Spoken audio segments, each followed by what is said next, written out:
Make sure your safety latches are good and in place.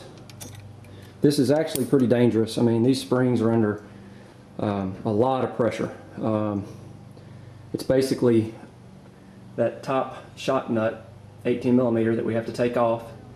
You need to compress the spring enough to relieve the tension on that shock hat, enough to let you take that bolt out.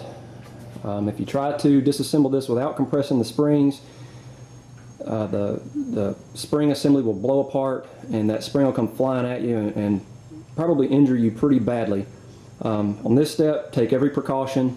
Make sure you're paying attention to what you're doing. You have to have an impact to do this. I tried to do it by hand just to see if I could, and I can't even turn those bolts.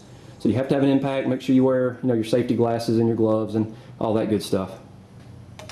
What you want to do on this is go back and forth. Do the left side a little bit, right side a little bit, left side a little bit, right side a little bit, to try to keep them even. You don't want to let one get too far ahead of the other, or you won't be able to get your socket back on the other bolt because it'll start to bend. The spring will start to arc to one way or the other. Make sure we got it on tighten.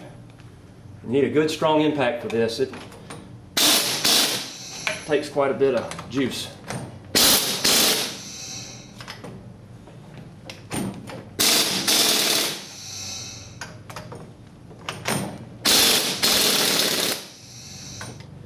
Okay, now we've got our spring compressed. As you can see, it's no longer resting. There's the top of the spring coil. It's no longer supporting the hat here. So again, I've used my little dash tool to move the boot out of the way. Another G-Man from Challenger Talk tip here is to use a strap wrench. You wrap it around the shaft of the shock. You can see it in there. The problem is, you try to loosen this bolt, the shaft turns. Now Chrysler makes what they call a special service tool, which is hollow. It slides over that bolt, and then you have another socket that goes in there and holds this still while the bolt's backed off. I don't have that tool and I couldn't find one anywhere locally, so I'm going to hold it with that strap wrench and then hit it one good buzz with the impact and it should pop right off. Now that shock retaining bolt is an 18 millimeter. Get our strap wrench nice and tight. Try to hold this thing.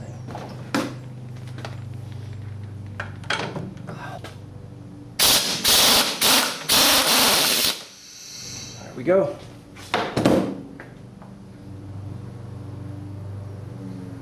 Next, we're going to remove the shock hat. Then we're going to take our spring compressor bolts off and got to put those back on the Eibach springs, compress those down to put them on the Eibach shock.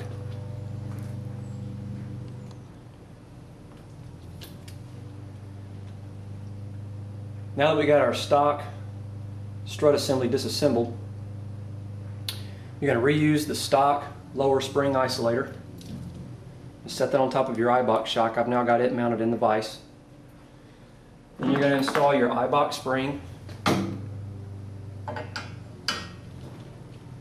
Make sure the letters are facing up. And when you install these springs, you're going to make sure that the bottom of the spring seats against the isolator. There's like a ledge or a step. Make sure that stays touching it all. Your top hat, notice it's got 3 bolts. It looks like a claw. These 2 are closer than this one. That one is the one that when you put it in the car, it's on the outside closest to the fender. And I've marked it with a hash yellow mark right there so I would know. That needs to be 180 degrees from the tab on the bottom of the shock where the sway bar end link mounts. You want to make sure that that bolt and that tab on the bottom of the shock are exactly 180 degrees out. That way when you put it back in the car, everything lines up. Your sway bar will just mount right up and these holes will line up, everything will be good. So again, we're going to use our coil spring compressors and compress this down enough to get this hat installed, and that's our next step.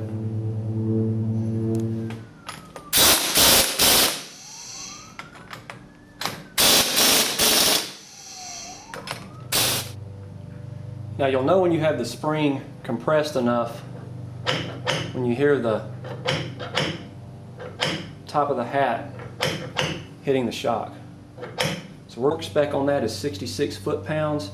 What you'll have to do is try to get in there again with your strap wrench, hold that shaft, and get your torque wrench on here and see if you can get it to 66. We'll give it a try and see. I may just have to hit it with the impact, get it close enough, and then maybe torque it once it's on the car. I don't know that a strap wrench is going to be able to hold that shaft in place. Okay, so here's the Eibach shock assembly all reassembled. I can give you a better look at the top of the shock hat. See your 3 bolts there, and that one is a different distance than these. And there's my yellow mark that I put on it before I pulled it out, so I know that that's the one that goes in the hole closest to the fender.